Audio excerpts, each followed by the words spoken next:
Details അവറിലേക്ക് സ്വാഗതം. പ്രധാന വാർത്തകൾ. കുറഞ്ഞ വൈദ്യുതി, പവർഫുൾ പമ്പിംഗ്, സിനിക്കോൺ പമ്പ്സ്. ലോക വ്യാപാര കരാറിൽ ഇന്ത്യ ഒപ്പിടും. ഭക്ഷ്യസംഭരണ തർക്കത്തിൽ അമേരിക്കയുമായി ധാരണ. പെട്രോളിന്റെയും ഡീസലിന്റെയും തീരുവ കൂട്ടി. നടപടി ആഗോള എണ്ണവില 4 വർഷത്തെ ഏറ്റവും കുറഞ്ഞ നിലയിൽ നിൽക്കുമ്പോൾ. ജീവനക്കാരുടെ കുറവും സൗകര്യങ്ങളുടെ അഭാവവും SAT ആശുപത്രിയിൽ നവജാത ശിശുക്കളുടെ ജീവനെടുക്കുന്നു. ശിശുമരണം പതിവെന്ന നഴ്സിന്റെ വെളിപ്പെടുത്തൽ. ഒരേസമയം 6 മുകളിൽ പ്രസവങ്ങൾ അറ്റൻഡ് ചെയ്യാൻ ഒരു ഡോക്ടർ മാത്രം. അടിയന്തര റിപ്പോർട്ട് തേടിയ ആരോഗ്യമന്ത്രി. ഛത്തീസ്ഗഡിൽ ശസ്ത്രക്രിയയ്ക്കിടെ സ്ത്രീകൾ മരിച്ച സംഭവത്തിൽ ഡോക്ടർ അറസ്റ്റിൽ. കശ്മീരിലെ വ്യാജ ഏറ്റുമുട്ടൽ കേസിൽ 7 സൈനികർക്ക് ജീവപര്യന്തം. എല്ലാ സർവീസ് ആനുകൂല്യങ്ങളും റദ്ദാക്കി. കോർട്ട് മാർഷൽ തീവ്രവാദികളെന്നാരോപിച്ച് 3 യുവാക്കളെ വെടിവെച്ചു കൊന്ന കേസിൽ. ബാർക്കോഴ കേസിൽ പറഞ്ഞതിൽ ഉറച്ച് PC ജോർജ്. അഴിമതി നടന്നെന്ന് പൂർണ്ണ ബോധ്യം. എല്ലാ വിവരങ്ങളും പറയേണ്ടിടത്ത് പറഞ്ഞു. ചീഫ് വിപ്പ് സ്ഥാനവും വൈസ് ചെയർമാൻ സ്ഥാനവും ഒഴിയാൻ സന്നദ്ധത അറിയിച്ചു. ഉമ്മൻചാണ്ടി അറിയാതെ ഒന്നും നടക്കില്ല.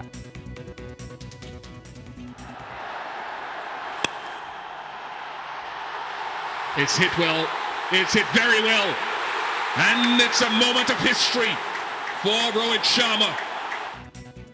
ഏകദിന ക്രിക്കറ്റിലെ ഏറ്റവും ഉയർന്ന വ്യക്തിഗത സ്കോർ രോഹിത് ശർമ്മയ്ക്ക്. ശ്രീലങ്കയ്ക്കെതിരെ 264 റൺസ്. ഏകദിന ക്രിക്കറ്റിൽ 2 ഡബിൾ സെഞ്ചുറി നേടുന്ന ആദ്യ താരം. തിരുവനന്തപുരം SAT ആശുപത്രിയിൽ തിരക്ക് മൂലം കുട്ടികൾ മരിക്കുന്നത് പതിവെന്ന ഡ്യൂട്ടി നഴ്സിന്റെ ഞെട്ടിപ്പിക്കുന്ന വെളിപ്പെടുത്തൽ. ജീവനക്കാരുടെ കുറവ് മൂലം ഗർഭിണികൾക്കും നവജാത ശിശുക്കൾക്കും അർഹമായ ചികിത്സ നൽകാൻ കഴിയുന്നില്ലെന്നും തങ്ങൾ നിസ്സഹായരാണെന്നും ഇവർ റിപ്പോർട്ടറോട് തുറന്നു സമ്മതിക്കുന്നു. Reporter follow up. ചികിത്സ കൊടുക്കാൻ പറ്റാത്ത സാഹചര്യം ഉണ്ടാവാറുണ്ട്. ബ്ലീഡിംഗ് ആയി കുഞ്ഞെടുത്താവുന്ന സാഹചര്യങ്ങളൊക്കെ ഉണ്ടാവാറുണ്ട്. ഒട്ടും സുരക്ഷിതമല്ല. സ്ത്രീകൾക്കും നവജാത ശിശുക്കൾക്കുമായുള്ള സംസ്ഥാനത്തെ ഏറ്റവും പ്രധാനപ്പെട്ട SAT ആശുപത്രിയിലെ ഡ്യൂട്ടി നഴ്സിന്റെ ഞെട്ടിപ്പിക്കുന്ന വെളിപ്പെടുത്തലാണിത്. ഗൈനക് വാർഡിൽ മാത്രം ഏകദേശം 500ഓളം പേഷ്യൻസ് കാണും. കാഷ്വാലിറ്റിയിലായിരുന്നാലും എവിടെയായിരുന്നാലും വാർഡിലായിരുന്നാലും ഒരു പേഷ്യന്റ് പെയിൻ വന്നു കഴിഞ്ഞാൽ കൃത്യസമയത്ത് നമുക്ക് ലേബർ റൂമിൽ എത്തിക്കാൻ പറ്റത്തില്ല. മെഡിസിൻ തന്നെ രാവിലത്തെയുള്ള മെഡിസിൻ ഉച്ചയ്ക്കൊക്കെയാണ് കൊടുക്കാൻ പറ്റുന്നത്. സ്റ്റാഫ് ഷോർട്ടേജ് കാരണം 2-3 ബ്ലീഡിംഗ് കേസ് ഒന്നിച്ച് വന്നു കഴിഞ്ഞാൽ ആരെയും നോക്കാൻ പറ്റത്തില്ല. ഗൈനക്കോളജി വിഭാഗത്തിൽ 7 വാർഡുകളുള്ള SATയിൽ ഓരോ വാർഡിലും 160-ൽ പരം ഗർഭിണികളാണുള്ളത്. ഇവരെ പരിചരിക്കാൻ ആകെയുള്ളത് ഒരു നഴ്സും അസിസ്റ്റന്റും മാത്രമാണ്. ഏകദേശം 5-6 ഡെലിവറി ഒറ്റ ടൈം നടക്കാറുണ്ട്. അതാണ് പറയുന്നത്, അവർക്ക് മാനേജ് ചെയ്യാൻ പറ്റുന്നില്ല. വാർഡുകളിലും ഓരോ ഡ്യൂട്ടിക്ക് ഓരോ അറ്റൻഡേഴ്സ് മാത്രമേ കാണാറുള്ളൂ. അതൊന്നെങ്കിൽ നഴ്സിംഗ് അസിസ്റ്റന്റ് ആവാം, അല്ലെങ്കിൽ അറ്റൻഡേഴ്സ് ആവാം. അവരെ കൊണ്ടും കറക്റ്റ് സമയത്ത് പേഷ്യൻ്റെ ലേബർ റൂമിലോ ICUലോ കുഞ്ഞുങ്ങളെ പീഡിയാട്രിക് ICUലോ എത്തിക്കാൻ പറ്റത്തില്ല. കറക്റ്റ് സമയത്ത് എത്തിക്കാൻ പറ്റത്തില്ല. ഞെട്ടിപ്പിക്കുന്ന വിവരങ്ങളാണ് SAT ആശുപത്രിയിൽ നിന്ന് പുറത്തു വന്നുകൊണ്ടിരിക്കുന്നത്. 140 പൂർണ്ണ ഗർഭിണികളായ സ്ത്രീകളെ പരിചരിക്കാൻ വാർഡിലാകെയുള്ളത് ഒരു നഴ്സ് മാത്രം. 4 രോഗികൾക്ക് ഒരു നഴ്സ് എന്നതാണ് കണക്കെന്ന് കൂടി അറിയുമ്പോഴാണ് ഈ ആശുപത്രിയുടെ ഭീകരാവസ്ഥ കൂടുതൽ വെളിവാകുന്നത്. ശരണ്യ സ്നേഹജൻ, റിപ്പോർട്ടർ, തിരുവനന്തപുരം. ആരോഗ്യമന്ത്രി ശ്രീ VS ശിവകുമാർ ആദ്യം ഈ ചർച്ചയിൽ. ശ്രീ VS ശിവകുമാർ, വൈദ്യസഹായം കിട്ടാതെ കുഞ്ഞുങ്ങൾ മരിക്കുകയാണ്. SAT ആശുപത്രി മുതൽ അട്ടപ്പാടി വരെ അതിൻ്റെ വാർത്തകളാണ് കേൾക്കുന്നത്. ശിശുഹത്യ എന്നല്ലേ വിശേഷിപ്പിക്കാൻ സാധിക്കൂ? ഇത് ആരെങ്കിലും ഒരാള് എന്തെങ്കിലും ഒരു അഭിപ്രായം പറഞ്ഞു എന്ന് പറഞ്ഞിട്ട് അതിനെ 100% അത് എടുത്തുകൊണ്ട് അത് പ്രസ്താവനകൾ നടത്തുന്നതും അതുപോലെയുള്ള പ്രതികരണങ്ങൾ നടത്തുന്നത് ശരിയല്ല എന്നുള്ളതാണ് എനിക്ക് ആദ്യമായിട്ട് പറയാനുള്ളത്. ഇപ്പൊ ഈ സംഭവം ഉണ്ടായപ്പോൾ തന്നെ ഗവൺമെന്റ് ഈ കാര്യങ്ങൾ ഏറ്റവും നന്നായി പ്രവർത്തിക്കുന്ന ഒരു കേരളത്തിൽ ഏറ്റവും നല്ല രീതിയിൽ പ്രവർത്തനം കൊടുക്കുന്ന സേവനം കൊടുക്കുന്ന ഒരു ആശുപത്രിയാണ് SAT ആശുപത്രി. ഇങ്ങനെ ഒരു വാർത്ത 7-ാം തീയതിയോ 8-ാം തീയതിയോ ഒരു സ്ത്രീ അവിടെ അഡ്മിറ്റ് ചെയ്തു. അപ്പോൾ ഇരട്ട പ്രസവമായിരുന്നു. അപ്പോൾ അതിനകത്ത് ഒരു കുട്ടി നേരത്തെ തന്നെ പ്രീമച്യൂർ ആയിരുന്നു. അത് ആ കുട്ടിയെ രക്ഷപ്പെടുത്തുന്നതിലേക്ക് വേണ്ടി പരമാവധി ശ്രമിച്ചു. ആ കുട്ടിയെ രക്ഷപ്പെടുത്താൻ കഴിഞ്ഞില്ല. ഈ മറ്റൊരു കുട്ടി രക്ഷപ്പെട്ടു. മറ്റു കുട്ടി പ്രസവിച്ചു. അമ്മ ഈ കുഞ്ഞ് സുഖമായി വീട്ടിൽ പോവുകയും ചെയ്തു. ഈ വാർത്ത വന്നതിന് ശേഷം ഞാൻ ഇതുമായി ബന്ധപ്പെട്ട് റിപ്പോർട്ട് ചോദിക്കുകയുണ്ടായി. റിപ്പോർട്ട് ചോദിച്ചപ്പോൾ അവിടെ ഏറ്റവും കുറവ്, അത് ഡോക്ടർമാർ എന്നോട് ഞാനതിന്റെ റിപ്പോർട്ട് വിശദമായി ഞാൻ പരിശോധിക്കും. അത് സെക്രട്ടറിയോട് ഞാൻ അതിനെക്കുറിച്ച് അന്വേഷിക്കും. റിപ്പോർട്ടിലൊക്കെ ഏറ്റവും കുറവ് ശിശുമരണം നടക്കുന്ന ഒരു കാലഘട്ടമാണ്.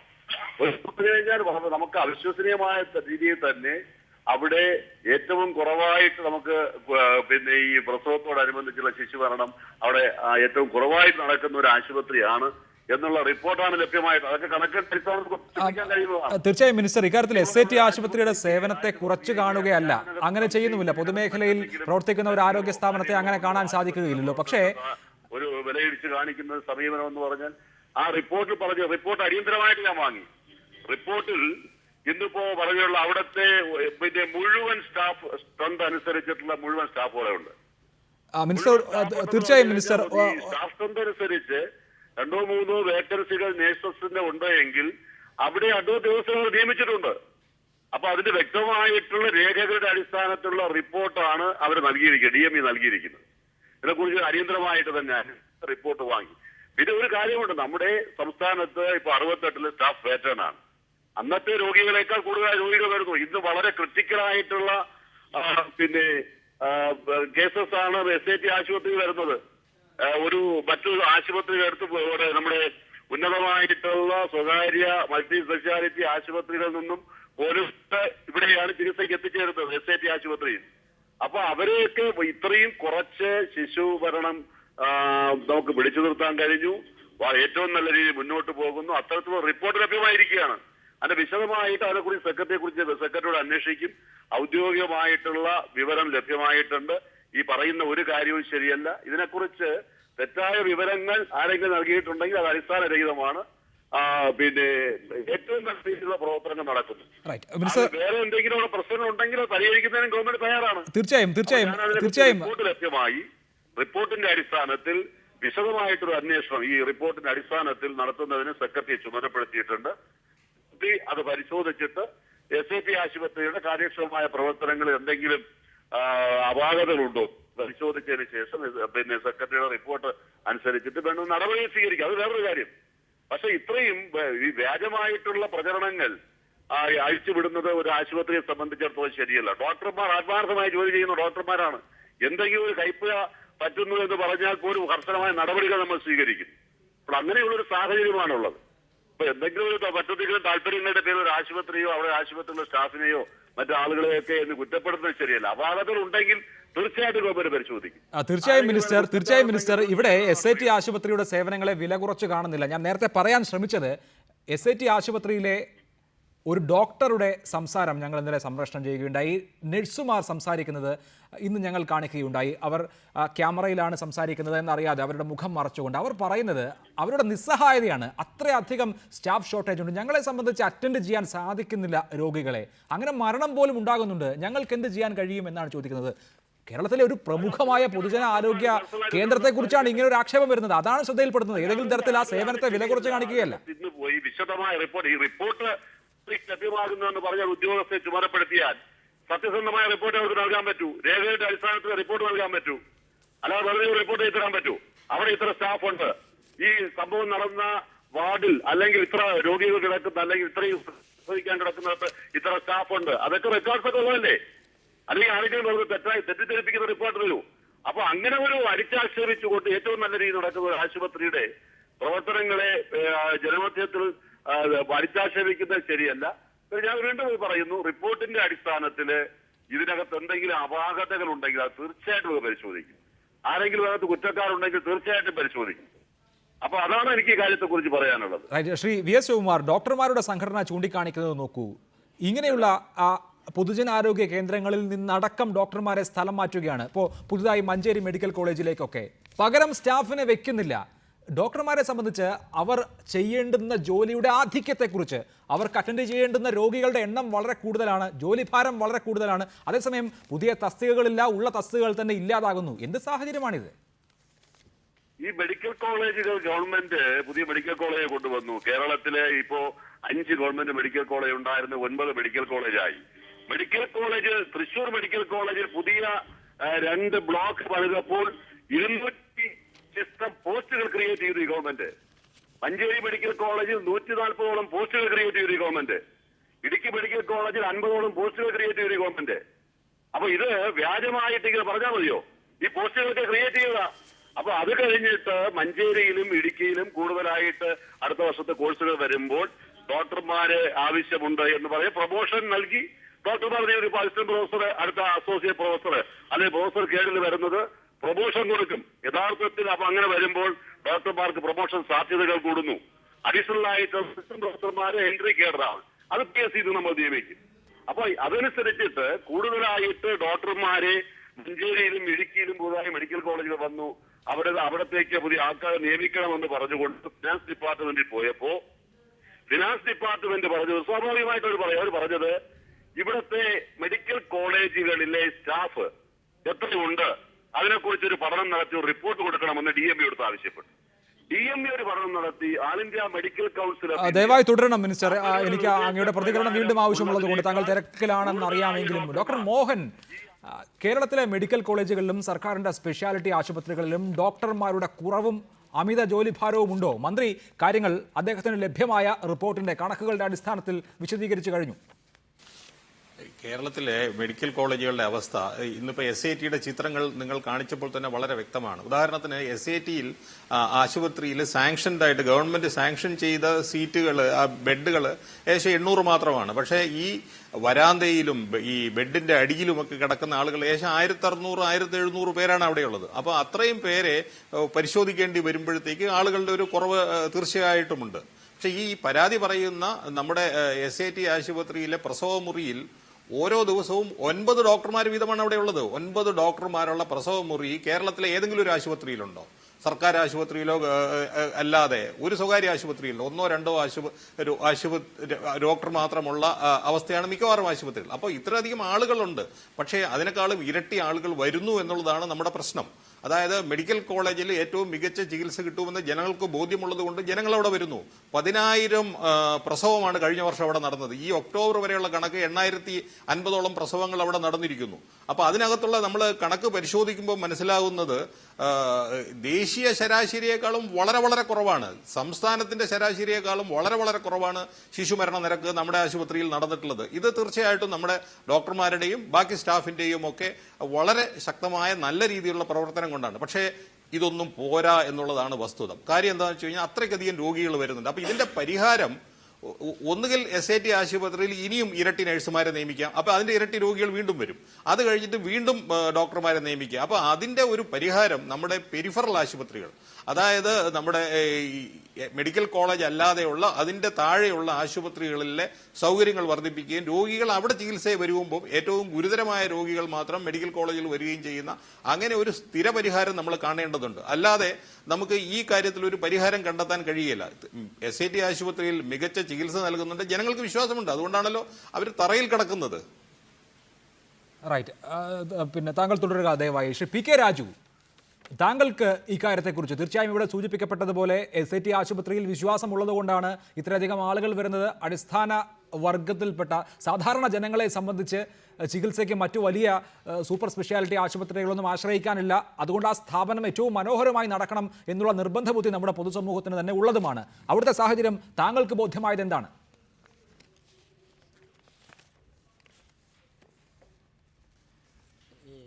ബഹുമാനപ്പെട്ട ആരോഗ്യവകുപ്പ് മന്ത്രി അദ്ദേഹം പറഞ്ഞു ആരൊക്കെയോ SAT ആശുപത്രിയെ തകർക്കാൻ ശ്രമിക്കുന്നു, ആക്ഷേപിക്കുന്നു എന്നാണ് പറഞ്ഞിരിക്കുന്നത്. അത് അദ്ദേഹം മനസ്സിലാക്കിയിരിക്കേണ്ടത് അദ്ദേഹത്തിൻ്റെ പാർട്ടിയുടെ DCC മെമ്പറും അതുപോലെ തന്നെ ആ ആശുപത്രി നിലനിൽക്കുന്ന വാർഡ് കൗൺസിലറുമാണ് SAT ആശുപത്രിയുടെ ശോചനീയാവസ്ഥ പരിഹരിക്കണമെന്ന് ആവശ്യപ്പെട്ടുകൊണ്ട് കേരള സംസ്ഥാന മനുഷ്യാവകാശ കമ്മീഷനെ സമീപിച്ചിരിക്കുന്നത്. ഡോക്ടർമാരുടെ കുറവുകൾ, ഡോക്ടർമാരെ പോസ്റ്റുകൾ നിലനിർത്താതെ മഞ്ചേരിയിലും അതുപോലെ തന്നെ ഇടുക്കി മെഡിക്കൽ കോളേജിലേക്കും കൊണ്ടുപോകുന്ന വിഷയം ചൂണ്ടിക്കാട്ടിയാണ് മനുഷ്യാവകാശ കമ്മീഷനെ സമീപിച്ചിട്ടുള്ളത്. 1. 2, അദ്ദേഹത്തിൻ്റെ കീഴിലുള്ള ഒരു നേഴ്സാണ് തിരുവനന്തപുരം SAT ആശുപത്രി വെളിപ്പെടുത്തിയിരിക്കുന്നത് ആശുപത്രിയുടെ കുറവുകൾ. അദ്ദേഹം കണക്കുകൾ പരിശോധിക്കാതെ എന്തു സംഭവം ഉണ്ടായാലും കേരള സംസ്ഥാനത്തിലെ ആരോഗ്യവകുപ്പിൽ എന്ത് സംഭവം ഉണ്ടായാലും അദ്ദേഹം ഒരു റിപ്പോർട്ട് ആവശ്യപ്പെടും. ആ റിപ്പോർട്ട് ഇന്ന് വരെ വെളിപ്പെടുത്തിയിട്ടില്ല. എത്രയോ അണുബാധ വിഷയങ്ങളുണ്ടായി, എവിടെയെല്ലാം മരണമുണ്ടായി, അപ്പോഴെല്ലാം ബഹുമാനപ്പെട്ട മന്ത്രി റിപ്പോർട്ട് ആവശ്യപ്പെടുന്നേ ഉള്ളൂ. അതിനെ റിപ്പോർട്ട് പുറത്തോട്ട് വിടുന്നില്ല. ഇതാണ് ഒരു തെറ്റായി കാണുന്നത്. 1951 ഈ ആശുപത്രി നിലനിന്നത്. നിലവിൽ വരുന്നത് 1951. 52 ഈ ആശുപത്രി ഫങ്ഷൻ ചെയ്തത്. 1962 അന്നുണ്ടായിരുന്ന ജീവനക്കാരാണ് ഇന്നും നിലവിലുള്ളത്. അന്നുള്ള സൗകര്യങ്ങളാണ് 2014 ആയപ്പോഴും ശ്രീ അവിട്ടന്നിരുന്നാലുള്ളത്. ഒരു വികസനവും നടത്തിയിട്ടില്ല, ഒരു ബെഡ് സ്ട്രെങ്ത് നടത്തിയിട്ടില്ല. 675 ബെഡ് സ്ട്രെങ്താണ് ആകപ്പാടെ ആ ആശുപത്രിയിലുള്ളത്. അത് ചിൽഡ്രൻസ് കുട്ടികൾക്കുള്ള വാർഡുകൾ, ഗർഭിണികൾക്കുള്ളത്, വന്ധീകരണം നടത്തുന്ന, അതുപോലെ തന്നെ മറ്റ് ശസ്ത്രക്രിയകൾ നടത്തുന്ന എല്ലാവരും കൂടി ചേർന്ന് 675 ഉള്ളൂ. ഇപ്പോൾ ഇന്നത്തെ ഒരു അവസ്ഥ അനുസരിച്ച് ആ ആശുപത്രി 2500-ലേറെ ഒരു നിരത്ത് കിടക്കുന്നുണ്ട്. അതുകൊണ്ട് ആരെങ്കിലും എന്തെങ്കിലും ആക്ഷേപം ഉന്നയിച്ചെന്നല്ല പറയേണ്ടത്. ബഹുമാനപ്പെട്ട മന്ത്രി 8 കിലോമീറ്ററേ ഉള്ളൂ അദ്ദേഹത്തിന് അവിടെ സന്ദർശിച്ച് എത്താൻ. മന്ത്രി അവിടെ സന്ദർശിക്കണം, ആശുപത്രി സന്ദർശിക്കണം, ആ ആശുപത്രിയുടെ ശോചനീയാവസ്ഥ മനസ്സിലാക്കിയിരിക്കണം. ഈ ഇടയ്ക്ക് ഒന്ന് രണ്ട് ദിവസത്തിന് മുമ്പേ ആശുപത്രിയുടെ മോടിളവി വീണു, ഒരു ഗർഭിണിയുടെ തലയിൽ വീണു. ആശുപത്രി എത്രയോ വർഷങ്ങൾക്ക് ഉണ്ടാക്കിയ മുമ്പുള്ള ആശുപത്രി ഇന്ന് തകർന്നു നിൽക്കുകയാണ്. അവിടെ ഡോക്ടർമാരില്ല, അവിടെ നേഴ്സുമാരില്ല, അവിടെ സ്വീപ്പർമാരില്ല, അവിടെ ഒരു ഭരണാധികാരി എന്ന് പറഞ്ഞാൽ ആരും തന്നെ ആശുപത്രി ഇല്ലാത്തൊരു സ്ഥിതിയാണ് ഇന്ന് നിലവിലുള്ളത്. റൈറ്റ്, താങ്കൾ ദയവായി തുടരുക. Minister Shri V S Sivakumar, ഇക്കാര്യത്തിൽ ഞാൻ ആവർത്തിച്ച് സൂചിപ്പിക്കുന്നത് പോലെ SAT ആശുപത്രി നാട്ടിൽ നിലനിൽക്കേണ്ടുന്ന വളരെ പ്രധാനപ്പെട്ട ഒരു സ്ഥാപനമാണ്. അവിടെ ബെഡ് സ്ട്രെങ്തിന്റെ ഇരട്ടിയിലധികം ആളുകൾക്ക് അവിടേക്ക് വരേണ്ടി വരുന്ന സാഹചര്യമുണ്ട്. പക്ഷേ അതിനനുസരിച്ച് പഴയ സ്റ്റാഫ് സ്ട്രെങ്ത് ആണുള്ളത് എന്നിവിടെ ചൂണ്ടിക്കാണിക്കപ്പെടുന്നു. അതിനനുസരിച്ചുള്ള സ്റ്റാഫ്, അതിനനുസരിച്ചുള്ള അടിസ്ഥാന സൗകര്യം, ഇതാണ് അവിടെ ആവശ്യപ്പെടുന്നത്. ഇവിടെ എടുക്കാൻ കഴിയുന്ന അവർ തിരിച്ചയക്കാൻ പറ്റും? ഒരിക്കലും തിരിച്ചയക്കില്ല. അപ്പൊ അവിടെയുള്ള സാഹചര്യങ്ങൾ അനുസരിച്ച് അവിടെ രോഗികളെ അഡ്മിറ്റ് ചെയ്യും. പുതിയ പഴയ രോഗികൾ അവർ പോകുമ്പോൾ പുതിയ ആളുകളെ ബെഡ് കടൽ കൂടുതലായി ഇപ്പൊ 200 ബെഡുണ്ട്, അല്ലെങ്കിൽ 500 ബെഡുണ്ട്. 501 വരുമ്പോ SAT ആശുപത്രിയിൽ അഡ്മിറ്റ് ചെയ്യാൻ പറ്റില്ല എന്ന് പറയാൻ കഴിയുമോ? അപ്പൊ ഇതൊക്കെ എല്ലാ കാലത്തും ഉള്ളതാണ്. അപ്പൊ ഇതിന്റെ ഒരു ബെഡുകളുടെ ഷോർട്ടേജും കാര്യങ്ങളും കണക്കിലാക്കി ഇപ്പൊ ഒരു പുതിയ ബിൽഡിംഗിന് മുഖ്യമന്ത്രിയോട് തറക്കല്ലിട്ടിട്ടുണ്ട്. 80 കോടി രൂപയുടെ ബിൽഡിംഗ് അവിടെ പണിയുകയാണ്. എന്തിനു വേണ്ടിയാ? പുതിയ ബെഡ് വരാൻ വേണ്ടി. ഇതൊക്കെ ഗവൺമെന്റ് ചെയ്തുകൊണ്ടിരിക്കുക. അവിടെ ചുമ്മാ ഡോക്ടറില്ല, മരുന്നില്ല, ആശുപത്രിയിൽ മറ്റേ സൗകര്യങ്ങളില്ല എന്ന് കാടടച്ച് പറയുന്നവരൊക്കെ പറയാമോ? നിങ്ങൾ എനിക്ക് റിപ്പോർട്ടുണ്ട്, റിപ്പോർട്ടിന്റെ അടിസ്ഥാനത്തിൽ കാര്യങ്ങൾ ചെയ്യാം. അത് നിങ്ങൾക്ക് എന്തെങ്കിലും അപാകതകളോ പ്രശ്നങ്ങളോ ഉണ്ടെങ്കിൽ തീർച്ചയായിട്ടും അതിനെക്കുറിച്ച് പരിശോധിക്കും. പക്ഷെ നമ്മുടെ സ്ഥാപനങ്ങളെ കുറിച്ച് ഈ പറയുന്നതിനിപ്പോ എനിക്ക് അതിനകത്തൊരു പരാതി ഉണ്ടെന്നല്ല ഞാൻ പറയുന്നത്. അത് വിലയിരുത്തിയിട്ട് ആ പ്രശ്നങ്ങൾ മനസ്സിലാക്കിയിട്ട് അത് സംസാരിക്കണമെന്നുള്ളതാണ്. തിരുവനന്തപുരം SAT ഞാൻ പറയട്ടെ, IVF ട്രീറ്റ്മെന്റ് ഇന്ത്യയിൽ തീർച്ചയായും അതൊക്കെ സമ്മതിക്കുന്നു. അക്കാര്യത്തിലൊന്നും എതിരഭിപ്രായമില്ല. അങ്ങ് ദയവായി തുടരണം. ഡോക്ടർ ജയപ്രകാശ്, കേരളത്തിന്റെ പൊതുജനാരോഗ്യ സംവിധാനത്തെ മാതൃക എന്നാണ് വിശേഷിപ്പിക്കപ്പെട്ടിട്ടുള്ളത്. രാജ്യമാകെ അത് വിലയിരുത്തപ്പെടുകയും ഇതാണ് വേണ്ടത് എന്ന് ചൂണ്ടിക്കാണിക്കപ്പെടുകയും ചെയ്ത ഒരു ചരിത്രം നമുക്കുണ്ട്. അത് ചരിത്രമാണ്. ഇപ്പോൾ സ്വകാര്യ സ്പെഷ്യാലിറ്റി ഹോസ്പിറ്റലുകളുടെ കാലത്ത് പരമാവധി പണം കൊടുക്കാൻ പറ്റുന്ന ആളുകൾക്ക് ഏറ്റവും മികച്ച ആരോഗ്യ സുരക്ഷ പൊതുജനങ്ങൾ നേരിട്ട് ആശ്രയിക്കുന്ന ഇത്തരം സ്ഥാപനങ്ങളെ സംബന്ധിച്ച് പരിമിതികളാൽ അതിൻ്റെ നടുവിൽ വീർപ്പുമുട്ടുന്ന അവസ്ഥ എന്താണ് SATയിൽ നടക്കുന്നത്? ഇല്ലേ, ഇവിടെ നമ്മൾ കാണേണ്ടുന്നത് ഓരോ റിപ്പോർട്ട് ചെയ്യപ്പെടുന്ന സംഭവങ്ങളും വസ്തുതാപരമായി പരിശോധിക്കേണ്ടതുണ്ട്. പൊതുവിൽ നമ്മൾ നേരത്തെ ഇവിടെ എല്ലാവരും സൂചിപ്പിച്ചതുപോലെ തന്നെ SATയിൽ വളരെയധികം രോഗികൾ എത്തുന്നുണ്ട്. എന്നാൽ SATയെ സംബന്ധിച്ച് നമ്മൾ പരിശോധിച്ച് നോക്കേണ്ടുന്നത് SATയിൽ മറ്റേതൊരു കേരളത്തിലുള്ള ഏറ്റവും വലിയ സൂപ്പർ സ്പെഷ്യാലിറ്റി ആശുപത്രിയേക്കാളും കൂടുതൽ വിദഗ്ധന്മാരും അത്തരത്തിലുള്ള വൈവിധ്യമുള്ള സേവനവും ലഭ്യമാകുന്ന പൊതുജന സംവിധാനമാണ് SAT ആശുപത്രി. അപ്പോൾ ഇവിടെ നമ്മൾ കാണേണ്ടുന്നത് ഈ ഒരു പ്രത്യേക സംഭവത്തിന്മേലല്ലാതെ നമ്മൾ പരിശോധിച്ച് നോക്കുമ്പോൾ തീർച്ചയായിട്ടും നമ്മളുടെ ഒരു വിഭാവന ചെയ്ത തരത്തിലുള്ള ഒരു നമ്മളെ ബെഡ് സ്ട്രെങ്തിനനുസരിച്ചിട്ടുള്ള രോഗികളല്ല SAT ആശുപത്രിയിൽ എത്തുന്നത്. അതിൽ ഇരട്ടി അധികം ആളുകൾ എത്തുന്നുണ്ട്. അപ്പോൾ തീർച്ചയായിട്ടും നമ്മൾ നേരത്തെ ഇവിടെ എല്ലാവരും സൂചിപ്പിച്ചതുപോലെ തന്നെ ഈ സ്റ്റാഫ് പാറ്റേൺ, പ്രത്യേകിച്ച് നഴ്സിംഗ് സ്റ്റാഫിൻ്റെ കാര്യത്തിൽ വളരെ കുറവുണ്ടെന്നുള്ള തരത്തിലാണ് നേരത്തെ ഒരു സ്റ്റാഫ് റിപ്പോർട്ട് ചെയ്തത്. നമ്മൾ പരിശോധിച്ച് നോക്കേണ്ടുന്നത് ഈ വർദ്ധിച്ചു വരുന്ന രോഗികളുടെ ആവശ്യത്തിനനുസരിച്ചിട്ടുള്ള നഴ്സിംഗ് സ്റ്റാഫിൻ്റെ ആവശ്യകത ഉണ്ടോ ഇല്ലയോ എന്നുള്ളത് നമ്മൾ പരിശോധിച്ച് നോക്കേണ്ടതുണ്ട്.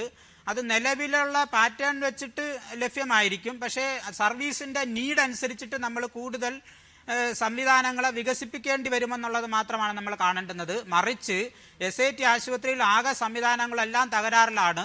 അതേപോലെ ശിശുഹത്യ നിരന്തരമായി നടന്നുകൊണ്ടിരിക്കുന്നു. ശിശുഹത്യയുടെ റേറ്റ് എടുത്ത് നോക്കണം നമ്മൾ. അതൊരു വലിയ റെഫറൽ സെൻ്ററാണ് ഈ SAT ആശുപത്രി. അവിടെ റെഫറൽ സെൻ്ററുകളിൽ സാധാരണ ന്യൂബോൺ നഴ്സറികളിലും ലേബർ റൂമുകളിലും റെഫറൽ സെൻ്ററിൽ ഹൈ റിസ്ക് ഗ്രൂപ്പുകളായിരിക്കും റെഫർ ചെയ്ത് വരുന്നത് എന്നുള്ളത് കൊണ്ട് തന്നെ റേറ്റ് കൂടുതലാകേണ്ടതാണ്. പക്ഷേ നമ്മൾ റേറ്റ് പരിശോധിച്ച് നോക്കുമ്പോൾ അങ്ങനെ റേറ്റ് പ്രതീക്ഷിച്ച അത്രയും റേറ്റ് കൂടുതലല്ലെന്ന് നമ്മൾ കാണേണ്ടി വരും. അതുകൊണ്ട് വസ്തുതകളുടെയും കണക്കുകളുടെയും അടിസ്ഥാനത്തിൽ പരിശോധിക്കേണ്ടതുണ്ട്. മറ്റൊരു കാര്യം കൂടെ നമ്മൾ ഇതിനോടൊപ്പം തന്നെ പരിശോധിക്കേണ്ടത്, നേരത്തെ അഭിലാഷ് പറഞ്ഞതുപോലെ നമ്മളെ പൊതുജന സംവിധാനങ്ങൾ, പ്രത്യേകിച്ച് SAT ഏറ്റവും മാതൃകാപരമായി പ്രവർത്തിക്കുന്ന SAT ആശുപത്രിയിൽ ആകെ കുത്തഴിഞ്ഞ രീതിയിലാണെന്ന് പ്രചരിപ്പിക്കുന്നത് ഒരുപക്ഷെ നഗരത്തിൽ തന്നെയുള്ള മറ്റ് സൂപ്പർ സ്പെഷ്യാലിറ്റി ആശുപത്രികൾക്ക് പ്രത്യേകമായിട്ട് താല്പര്യം ഉണ്ടോ എന്നുള്ളതും പരിശോധിക്കേണ്ടതുണ്ട്.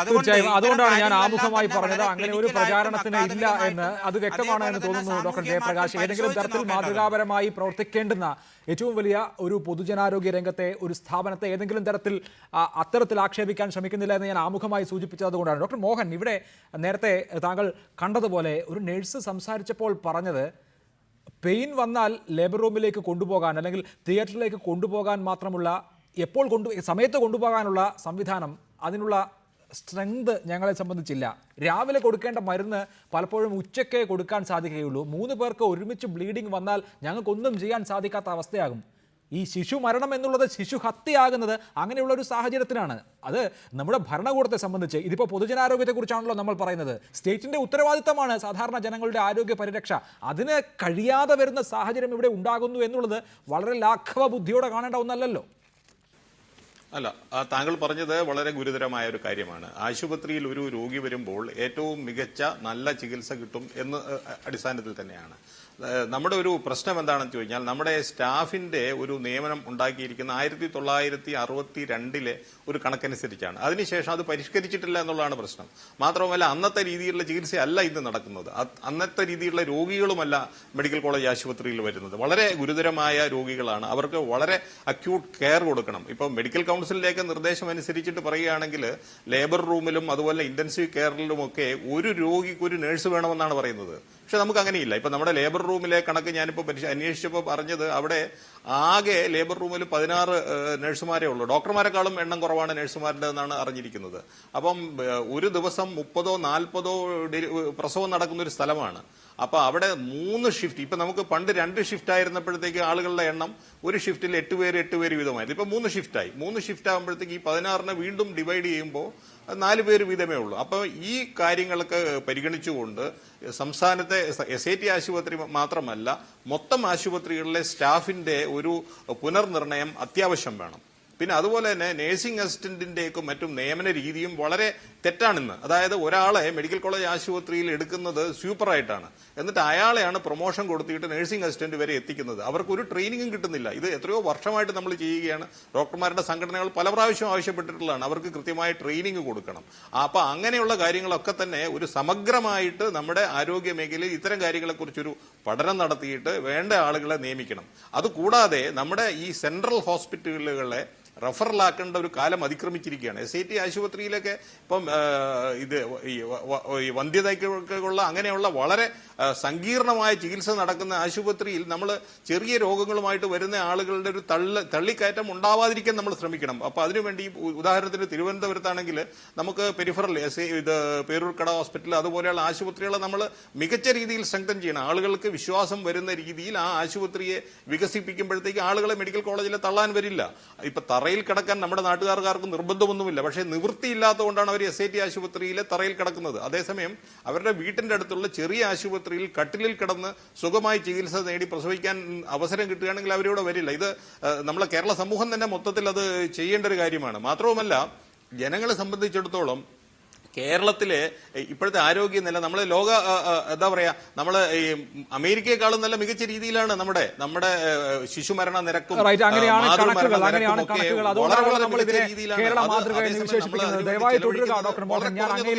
മടങ്ങി വരാം.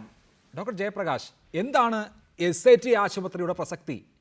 ഈ പറയുന്ന അവിടെ വരുന്ന ഓരോ ദിവസവും തറയിൽ കിടക്കാൻ സന്നദ്ധരായി വരുന്ന ആളുകൾക്ക് ഒരു സ്വകാര്യ സൂപ്പർ സ്പെഷ്യാലിറ്റി ഹോസ്പിറ്റലിനെ ആശ്രയിക്കാൻ പറ്റില്ല. കാരണം അവർ വലിയ പണം അതിന് കൊടുക്കണം.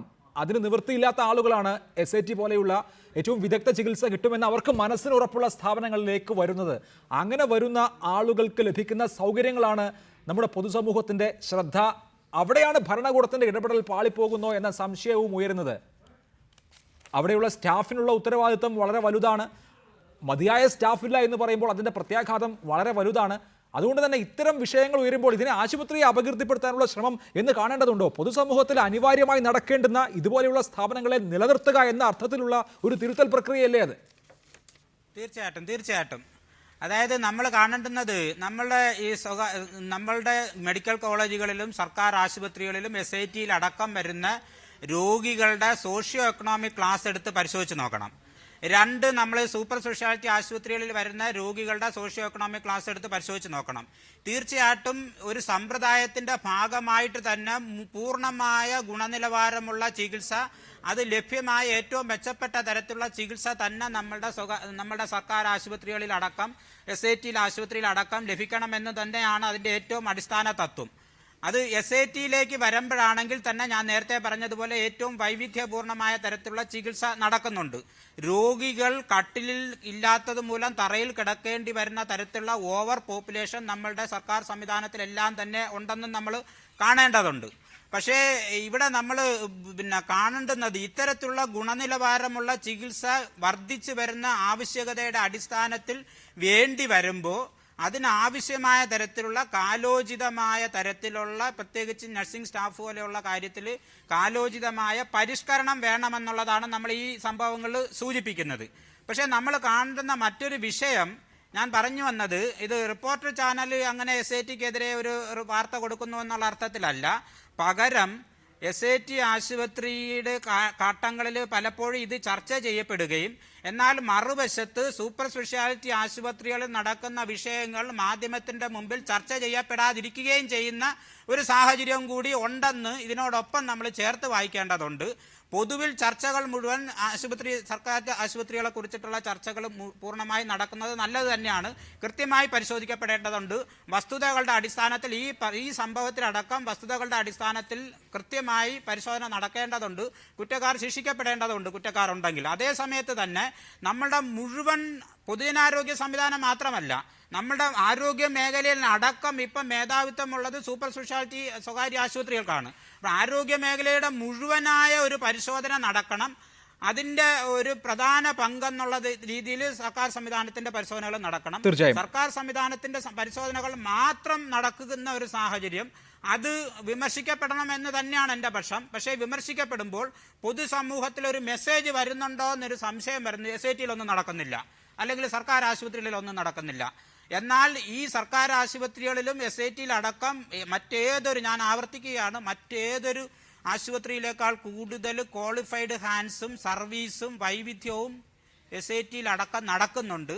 അതും നമ്മൾ ഇതിനോടൊപ്പം തന്നെ ചേർത്ത് വായിച്ചും കൊണ്ട് നമ്മൾ നിലവിലുള്ള മെഷീനറിയിൽ പോരായികകളുണ്ടെങ്കിൽ അത് കൃത്യമായി പരിശോധിക്കേണ്ടതുണ്ടെന്നുള്ളതാണ് എൻ്റെ പക്ഷം. തീർച്ചയായും താങ്കൾ അത് കൃത്യമായി വിശദീകരിച്ചു കഴിഞ്ഞു. ശ്രീ PK രാജു, ജീവനക്കാരുടെയും ഡോക്ടർമാരുടെയും സമീപനത്തിലുള്ള പ്രശ്നവും കൂടിയുണ്ട്. ഏറ്റവും സാധാരണക്കാരായ ജനങ്ങൾ ആശ്രയിക്കുന്ന ഒരു ആശുപത്രി ഇതെന്തോ വലിയ ഔദാര്യം എന്ന തരത്തിൽ പെരുമാറുന്ന ഒരു സാഹചര്യമുണ്ടോ? ഈ കഴിഞ്ഞ ദിവസമുണ്ടായ ശിശുമരണത്തിൽ ബന്ധുക്കൾ ആവർത്തിച്ച് ചൂണ്ടിക്കാണിച്ചത് അത്തരം ചില അവസ്ഥകളാണ്. ഇത്രയൊക്കെ പറ്റൂ എന്ന ഒരു മനോഭാവം നമ്മുടെ പൊതുജനാരോഗ്യ സംവിധാനത്തിൻ്റെ ഭാഗമായ ഏറ്റവും ഉത്തരവാദിത്വമുള്ള ആളുകൾക്കുണ്ടോ? അതായത് ഡോക്ടർ ജയപ്രകാശും അതുപോലെ ഡോക്ടർ മോഹനും മന്ത്രിയും ഒരേ സ്വരത്തിലാണ് സംസാരിക്കുന്നത്. ഞങ്ങളാരും അവിടുത്തെ ഡോക്ടറെ കുറ്റപ്പെടുത്തിയിട്ടില്ല, റിപ്പോർട്ട് ചാനലിനും കുറ്റപ്പെടുത്തിയിട്ടില്ല. ഞാൻ പറഞ്ഞു വരുന്നത് തിരുവനന്തപുരം SAT ആശുപത്രിയിൽ എത്ര വിദഗ്ധ ഡോക്ടർമാരുണ്ടെങ്കിലും ബാത്റൂമിൻ്റെ മുൻവശത്തും വരാന്തകളിലും കിടത്തി ചികിത്സിക്കുന്നത് രോഗികൾക്ക് അപകടമാണ്. അവിടെയാണ് മനസ്സിലാക്കേണ്ടത്. ആരോഗ്യ വകുപ്പ് മന്ത്രിയും അതുപോലെ തന്നെ ചർച്ചയിൽ പങ്കെടുക്കുന്ന ബഹുമാനപ്പെട്ട ഡോക്ടർമാരും മനസ്സിലാക്കേണ്ടത്. ഞാനൊരു പൊതുപ്രവർത്തകർ എന്ന നിലയിൽ ചൂണ്ടിക്കാട്ടുന്നതാണ്. എത്ര നല്ല ചികിത്സ കിട്ടിയാലും ശരി, ആയിരക്കണക്കിന് ജനങ്ങൾ പോകുന്ന ആ വരാന്തയിൽ ബാത്റൂമിൻ്റെ സൈഡിൽ ഗർഭിണികളായ നവജാത ശിശുക്കൾ ജന്മം നൽകുവാൻ വേണ്ടി തിയേറ്ററിൽ പോകുമ്പോൾ അണുബാധയേറ്റ് കുട്ടികൾ മരിക്കും. അത് സ്വാഭാവികമാണ്. അവിടെയാണ് ചൂണ്ടിക്കാട്ടുന്നത്. ഞാൻ വേറൊരു കാര്യം കൂടി വെളിപ്പെടുത്താം. 2013 കേരള സംസ്ഥാനത്തിൻ്റെ 5 മെഡിക്കൽ കോളേജുകളിൽ നിന്നും എത്ര വേക്കൻസികൾ ഒഴിഞ്ഞു കിടക്കുന്നുണ്ട് എന്ന് വിവരം ലഭിച്ചത്, എനിക്ക് ലഭിച്ച വിവരം എല്ലാ ചാനലുകളിലും വന്നതാണ്. 1665 ഡോക്ടർമാരും ഒഴിവുകൾ നിലനിൽക്കുന്നു. 2600-ലേറെ നേഴ്സുമാരുടെ ഒഴിവുകളുണ്ട്. 5000-ലേറെ സ്വീപ്പർമാരുടെ ഒഴിവുണ്ട്, ടെക്നീഷ്യന്മാരുടെ ഒഴിവുണ്ട്. ഇതെല്ലാം കുറവായി കാണണം മന്ത്രി, അല്ലാതെ ഒരു ശാശ്വത പരിഹാരമല്ല. ആരെങ്കിലും ഇത് ചൂണ്ടിക്കാട്ടിയാൽ SAT ആശുപത്രിയെ ആക്ഷേപിക്കാനാണെന്ന് പറയുന്നത് ഒരിക്കലും ശരിയായ നടപടിയല്ല. അവിടുത്തെ കുറവുകൾ ബഹുമാനപ്പെട്ട മന്ത്രി നേരിട്ട്, അത് ഞാൻ നേരത്തെ സൂചിപ്പിച്ചതുപോലെ 8 കിലോമീറ്റർ മാത്രമേ ഉള്ളൂ. അദ്ദേഹം അവിടെ സന്ദർശിക്കണം. ആശുപത്രിയുടെ വരാന്തയിൽ പൂർണ്ണ ഗർഭിണികൾ കിടക്കുന്നു. വാർഡുകളിൽ നവജാത ശിശുക്കളെ പ്രസവം എടുത്ത് സിസേറിയൻ കഴിഞ്ഞതിന് ശേഷം നിലത്ത് കിടത്തുന്നു. ഇതെല്ലാം അണുബാധയേക്കുന്ന ഒരു വിഷയമാണ്. അങ്ങനെ മരിക്കുന്ന കുട്ടികളുടെ റിപ്പോർട്ട് പുറത്തോട്ട് വരുന്നില്ല. ഇതാണ് വിഷയം. അല്ലാതെ ആരെങ്കിലും എന്തെങ്കിലും പറഞ്ഞു എന്നല്ല. ഞാൻ നേരത്തെ ചൂണ്ടിയത് ഇതെല്ലാം പുറത്തു കൊണ്ടുവന്നത് അവിടുത്തെ കൗൺസിലറാണ്. ഉദ്യോഗസ്ഥയാണ് നേഴ്സ്, അവരാണ് വെളിപ്പെടുത്തിയിട്ടുള്ളത്. ശരി, താങ്കൾ അത് വിശദീകരിച്ചു കഴിഞ്ഞു. ഡോക്ടർ മോഹൻ, SIT ആശുപത്രിയിലെ ശിശുമരണങ്ങൾ വലിയ രാഷ്ട്രീയ കോളിളക്കം ഉണ്ടാക്കിയിട്ടുണ്ട് സംസ്ഥാനത്ത്. അത് ഹോസ്പിറ്റലിൽ നിന്ന് ഉണ്ടായിട്ടുള്ള സെപ്സിസ് മൂലമാണ് എന്നും തെളിയിക്കപ്പെട്ടിട്ടുണ്ട്. 2007 ആ സർക്കാർ വെച്ച അന്വേഷണ കമ്മീഷൻ ഹോസ്പിറ്റലിൽ നിന്ന് അല്ലെങ്കിൽ ഓപ്പറേഷൻ മുറിയിൽ നിന്ന് അല്ലെങ്കിൽ ശസ്ത്രക്രിയാ ഉപകരണങ്ങളിൽ നിന്ന് ഉണ്ടായ അണുബാധ മൂലമാണ് എന്ന് പറഞ്ഞിട്ടുണ്ടായിരുന്നു. ആ അർത്ഥത്തിൽ അത് ശിശു ഹത്യയായി വരുന്നതുമാണ്. ഇവിടെ തീർച്ചയായും സംവിധാനങ്ങളുടെ അപര്യാപ്തത, കൂടുതലായി ആളുകൾ വരുമ്പോൾ മെച്ചപ്പെട്ട സൗകര്യങ്ങൾ ഒരുക്കാൻ കഴിയാതെ പോകുന്നതിൻ്റെ പ്രശ്നം, അങ്ങനെ ഒട്ടേറെ കാര്യങ്ങളുണ്ട്. ഒപ്പം ഡോക്ടർമാരുടെ സമീപനവും. ഒരു സർക്കാർ ആശുപത്രിയിലെ അല്ലെങ്കിൽ ഒരു സർക്കാർ മെഡിക്കൽ കോളേജിലെ ഡോക്ടർ എന്ന് പറയുമ്പോൾ അങ്ങേയറ്റം ഉത്തരവാദിത്വമുള്ള, ഏറ്റവും പാവപ്പെട്ട ആളുകളെ സഹായിക്കേണ്ടുന്ന ആളാണ്. ഇതൊക്കെ ഔദാര്യം എന്നുള്ള തലത്തിലുള്ള സമീപനം, ഇത് അടച്ചാക്ഷേപിക്കുന്നതല്ല. ഏറ്റവും ന്യൂനപക്ഷമായ ഒരു വിഭാഗമെങ്കിലും പുലർത്തുന്നുണ്ടെങ്കിൽ അല്ലെങ്കിൽ അവിടെ അഴിമതി ഉണ്ടെങ്കിൽ അതൊക്കെ അങ്ങേയറ്റം ക്രിമിനൽ കുറ്റമല്ലേ?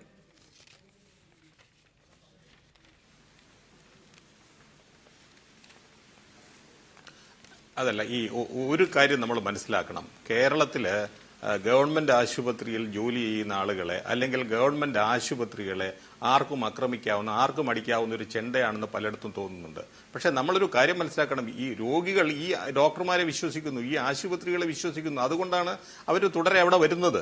മറ്റൊന്ന്, ഈ ഗവൺമെന്റ് ആശുപത്രിയിൽ ജോലി ചെയ്യുന്ന ഡോക്ടർമാർക്ക് ഈ ഗവൺമെന്റ് തരുന്ന ശമ്പളത്തിന്റെ എത്രയോ ഇരട്ടി വാങ്ങി സ്വകാര്യ ആശുപത്രിയിൽ പോലും ജോലി ചെയ്യാവുന്നതാണ്. അവര് ഈ ഗവൺമെന്റ് ആശുപത്രികളോടും ഗവൺമെന്റ് ആശുപത്രിയിൽ വരുന്ന രോഗികളോടും കമ്മിറ്റ്മെന്റ് ഉള്ളത് കൊണ്ടാണ് ഞങ്ങളെ പോലുള്ള ആളുകളൊക്കെ അവിടെ ജോലി ചെയ്യുന്നത്. അങ്ങനെയുള്ളവരെയൊക്കെ ഇങ്ങനെ പലപ്പോഴും അടച്ച് ആക്ഷേപിക്കുമ്പോൾ ഈ വരുന്ന ചെറുപ്പക്കാർക്ക് ഇനി എന്തിന് ഗവൺമെന്റ് ആശുപത്രിയിൽ ജോലി ചെയ്യണമെന്നൊരു തോന്നലുണ്ടാവും. അതുകൊണ്ട് അക്കാര്യത്തിൽ ശ്രദ്ധിക്കണമെന്ന് എനിക്ക് പറയാനുണ്ട്. പിന്നെ വേറൊരു കാര്യം പറയാനുള്ളത്, ഇപ്പോൾ ബഹുമാനപ്പെട്ട മന്ത്രി ഇപ്പോൾ ചർച്ചയിൽ തന്നെ പറഞ്ഞു, ഈ മെഡിക്കൽ കോളേജിലും മറ്റുമൊക്കെ കൂടുതൽ സ്റ്റാഫ് ഉണ്ടെന്ന് DME ഒരു റിപ്പോർട്ട് തന്നതിന്റെ അടിസ്ഥാനത്തിലാണ് മാറ്റുന്ന കാര്യം ആലോചിക്കുന്നത്. ആ റിപ്പോർട്ട് തെറ്റാണ് എന്ന് ഇപ്പോൾ എല്ലാവർക്കും മനസ്സിലാക്കി കാണും. അപ്പോൾ അതിന്റെ അടിസ്ഥാനത്തിൽ ആരെയും ഇനി മഞ്ചേരിയിലോട്ടോ ഇടുക്കിയിലോട്ടോ തസ്തികകൾ മാറ്റുകയില്ല എന്ന ഏകദേശം ഉറപ്പ് നൽകിയതുപോലെയാണ് എനിക്ക് തോന്നിയത്. അത് വളരെ സ്വാഗതാർഹമായ കാര്യമാണ്. പിന്നെ ആശുപത്രിയിലെ തിരക്കിന്റെ കാര്യവും അതുപോലെ തന്നെ ഇദ്ദേഹം പറഞ്ഞതുപോലെ നമ്മുടെ ടോയ്ലറ്റിന്റെ മുമ്പിലൊക്കെ ആളുകൾ കിടക്കുന്നത് ഒരിക്കലും നമുക്ക് ഒരു പൊതുസമൂഹത്തിന് സമ്മതിക്കാൻ പറ്റാത്തതാണ്. പക്ഷെ അത് എങ്ങനെ തടയുമെന്നുള്ളതാണ് അതിന്റെ പ്രശ്നം. അപ്പോൾ അവർക്ക് കിടക്കാൻ കൂടുതൽ ബെഡുകൾ നമ്മൾ നൽകണം, അവർക്ക് കിടക്കാനുള്ള കൂടുതൽ സൗകര്യം ഉണ്ടാവണം. പക്ഷേ നമ്മുടെ പ്രശ്നം ഇപ്പോൾ 800 ബെഡുള്ള SIT ആശുപത്രിയെ നമുക്ക് 5000 ബെഡാക്കി മാറ്റാൻ പറ്റുമോ? അപ്പൊ അങ്ങനെ ആക്കിയാലും പിന്നെയും ആളുകൾ വരില്ലേ? അപ്പൊ അതുകൊണ്ട് ഒരു ആശുപത്രിയിൽ വരുന്ന രോഗികളുടെ ഒരു പരിധി നിശ്ചയിക്കുകയും പെരിഫറി സ്ട്രെങ്തൻ ചെയ്യണം. അതാണ് ഞങ്ങൾ ഒരുപാട് പ്രാവശ്യം ആവശ്യപ്പെട്ടുകൊണ്ടിരിക്കുന്നത്. നമ്മൾ ഒരു കേന്ദ്രീകൃത ആശുപത്രി ഉണ്ടാക്കുകയും ആ ആശുപത്രിയിൽ ലോകത്തിലെ എല്ലാ ആളുകളെയും കൊണ്ടുവരുന്നതിന് പകരം ഏറ്റവും ഗുരുതരമായ അസുഖം അല്ലെങ്കിൽ പ്രത്യേക ചികിത്സ വേണ്ട ആളുകളെ ആ കേന്ദ്രീകൃത ആശുപത്രിയിലും അവിടെ റഫറൽ ആശുപത്രിയും. ശ്രീചിത്ര എന്തുകൊണ്ടാണ് ഇന്ത്യയിലെ ലോകത്തെ ഏറ്റവും നല്ല ആശുപത്രിയായിട്ട് പറയുന്നത്? അവിടെ ആകെ 120 ബെഡേ ഉള്ളൂ, 121ാമത്തെ ആളെ അവിടെ കിടത്തുന്നില്ല. അങ്ങനെ മെഡിക്കൽ കോളേജിൽ പറ്റില്ല. പക്ഷേ ഈ കൃത്യമായി ആ ചികിത്സിക്കാൻ പറ്റുന്ന ആളുകളെ അഡ്മിറ്റ് ചെയ്യുകയും അതിന് തക്ക സ്റ്റാഫിനെ അതൊരു പ്ലാൻ ചെയ്യാതെ നമുക്ക് പറ്റില്ല. അല്ലെങ്കിൽ ആളുകൾ വന്നുകൊണ്ടിരിക്കും. അതേസമയം പെരിഫറിയിലെ ഗവൺമെന്റിന്റെ പല ആശുപത്രികളിൽ ആളുകൾ പോകുന്നില്ല. അവിടെ അവർക്ക് നല്ല മികച്ച ഡോക്ടർമാർ അവിടെയുണ്ട്, അവിടെയും നഴ്സുമാരുണ്ട്. പക്ഷെ എന്തുകൊണ്ടോ നമ്മുടെ ആളുകൾക്ക് മെഡിക്കൽ കോളേജിൽ വന്നാൽ തന്നെ ഏറ്റവും നല്ല ചികിത്സ കിട്ടുകയുള്ളൂ എന്നൊരു തോന്നലുണ്ടായിട്ടുണ്ട്. അപ്പം ഇപ്പൊ തന്നെ ഗവൺമെന്റ് എല്ലാ ജില്ലകളിലും മെഡിക്കൽ കോളേജ് തുടങ്ങും എന്ന് പറയുമ്പോൾ അതും ഒരു സന്ദേശം നൽകുന്നത് അങ്ങനെയാണ്, മെഡിക്കൽ കോളേജിൽ തന്നെ പോകണമെന്നുള്ളത്. അതേസമയം അതിനു പകരം ഇപ്പോൾ ഇനി മെഡിക്കൽ കോളേജ് തുടങ്ങാൻ പോകുന്ന സ്ഥലങ്ങളിലൊക്കെ തന്നെ അവിടെയുള്ള ജില്ലാ ആശുപത്രിയെ മികച്ച ആശുപത്രിയാക്കി മാറ്റുകയാണെങ്കിൽ ആളുകൾക്ക് വിശ്വാസ്യത വരും.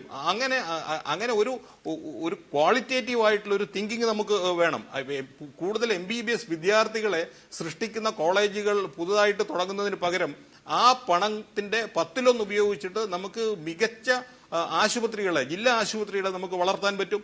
അവിടെ നമുക്ക് DNB കോഴ്സ് പോലെയുള്ള സൂപ്പർ സ്പെഷ്യാലിറ്റി കോഴ്സുകൾ തുടങ്ങാൻ പറ്റും. ആ ജില്ലാ ആശുപത്രിയിലെ ഡോക്ടർമാരുടെ സേവനം നമുക്ക് ഉപയോഗിക്കാൻ പറ്റും. അപ്പോൾ ആ രീതിയിൽ നമ്മളൊരു ഹെൽത്ത് പോളിസിയിൽ തന്നെ ഒരു പുതിയൊരു ഡയറക്ഷനിലോട് നമ്മൾ ചിന്തിക്കണം.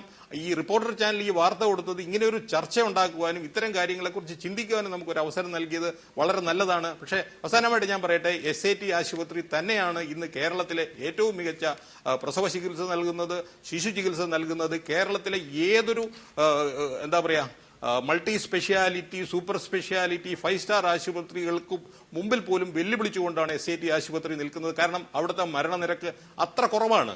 കേരളത്തിൽ ഒരു ആശുപത്രിക്കും ഇത്ര കുറഞ്ഞ മരണനിരക്കില്ല. അത്രയും മികച്ച രീതിയിൽ കേരളത്തിലെ ഏറ്റവും മികച്ച സംഘം ഡോക്ടർമാർ ചികിത്സിക്കുന്ന ഒരു ആശുപത്രിയാണ് SAT ആശുപത്രി. പക്ഷേ അതിനെ നമുക്ക് സംരക്ഷിക്കണം, അവിടുത്തെ തിരക്ക് കുറയ്ക്കണം, അവിടെയുള്ള ആളുകൾക്ക് കൂടുതൽ നേഴ്സുമാരുടെ സൗകര്യം വേണം.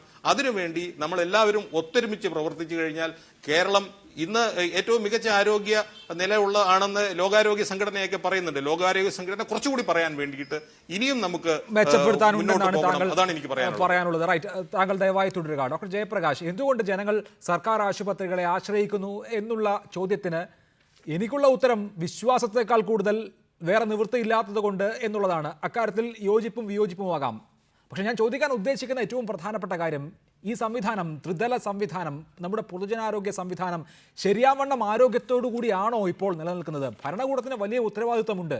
ആ ഉത്തരവാദിത്വം ശരിയാവണ്ണം നിറവേറ്റുന്നുണ്ടോ? കാര്യങ്ങൾ അതിൻ്റെ ഏറ്റവും നല്ല വഴിക്കാണോ? അഭിലാഷിൻ്റെ ആദ്യത്തെ ചോദ്യത്തിനുള്ള മറുപടി ഞാൻ പറയാം. നമ്മളുടെ സർക്കാർ സംവിധാനത്തിനെ, പൊതുജനാരോഗ്യ ആശുപത്രികളെയും മെഡിക്കൽ കോളേജുകളെയും ജനം സമീപിക്കുന്നത് ഒന്നാമത്തെ കാര്യം അവരുടെ അത്താണി, അതായത് ഓടിയെത്താൻ കഴിയുന്ന സംവിധാനം അതാണെന്നുള്ളത് കൊണ്ടാണ്.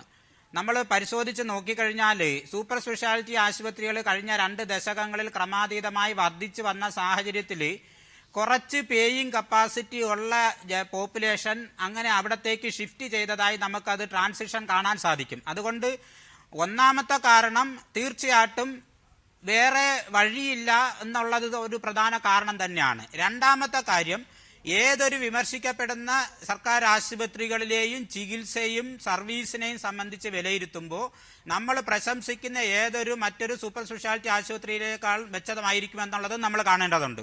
എന്നാൽ നമ്മളുടെ സർക്കാർ സംവിധാനത്തിലുള്ള ഏറ്റവും വലിയ ഒരു പോരായ്മ എന്ന് പറയുന്നത് അതിൻ്റെ ഇൻഫ്രാസ്ട്രക്ചറൽ ഫെസിലിറ്റീസിൻ്റെ കാര്യത്തിലാണ്. നേരത്തെ ഇപ്പം എൻ്റെ സുഹൃത്ത് പറഞ്ഞതുപോലെ ടോയ്ലറ്റിൻ്റെ അടുത്ത് കിടക്കേണ്ടി വരുന്നു എന്ന് പറഞ്ഞാൽ നമ്മളുടെ അടിസ്ഥാന സൗകര്യങ്ങളുടെ വികാസം അത് കഴിഞ്ഞ 20 കൊല്ലം കൊണ്ട് നമുക്ക് വലിയ തോതിൽ മാറ്റം വന്നിട്ടുണ്ട്. എങ്കിൽ പോലും അടിസ്ഥാന സൗകര്യങ്ങൾ നമ്മളുടെ നീഡ് അനുസരിച്ചിട്ട് വികസിപ്പിക്കാൻ കഴിഞ്ഞില്ല എന്നുള്ളത് ആണ് നമ്മൾ നേരിടുന്ന ഒരു വലിയ വെല്ലുവിളി. അതേപോലെ തന്നെ ആധുനികമായിട്ടുള്ള പരിശോധനാ രീതികളും കൃത്യമായി കുറേയധികം വന്നിട്ടുണ്ടെങ്കിൽ പോലും ആധുനിക വൈദ്യശാസ്ത്രം വികസിക്കുന്ന അനുസരിച്ചുള്ള മെച്ചപ്പെട്ട തരത്തിലേക്ക് നമുക്ക് ഈ ചികിത്സാ പരിശോധനാ സംവിധാനങ്ങൾ കൂടുതൽ ഇനിയും മെച്ചപ്പെടുത്തേണ്ടതുണ്ടെന്ന് നമ്മൾ പരിശോധിച്ചാൽ മനസ്സിലാക്കാൻ സാധിക്കും. പിന്നീട് രണ്ടാമത് അഭിലാഷ് ചോദിച്ചത്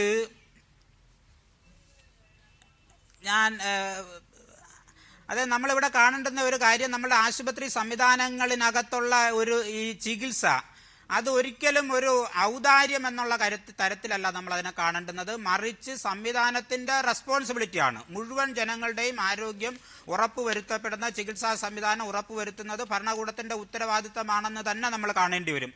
അങ്ങനെ നമ്മൾ പരിശോധിച്ച് നോക്കുമ്പോൾ തീർച്ചയായിട്ടും നമ്മളുടെ സംവിധാനങ്ങളുടെ പൊതുവിൽ നമ്മളുടെ ലഭ്യതയുടെ കാര്യത്തിൽ, സർവീസ് കൊടുക്കുന്നതിന്റെ കാര്യത്തിൽ ഇനിയും നമുക്ക് കൂടുതൽ മെച്ചപ്പെടേണ്ടതുണ്ടെന്ന് തന്നെയാണ് നമ്മൾ കാണേണ്ടത്. തീർച്ചയായും വ്യക്തമാണ് ആ നിലപാട്. വളരെ നന്ദി. ഞാൻ സമയപരിമിതി ഉള്ളതുകൊണ്ടാണ് ഇടപെട്ടത്. ഡോക്ടർ ജയപ്രകാശ്, ഒപ്പം ഡോക്ടർ മോഹൻ, ശ്രീ രാജു, ശ്രീ VS ശിവകുമാർ ഈ ചർച്ചയിൽ പങ്കെടുത്തതിന്. എന്തായാലും SAT ആശുപത്രിയിലെ ഒരു ശിശുമരണം കൂടി വലിയ രാഷ്ട്രീയ വാർത്ത ആയിരിക്കുകയാണ്.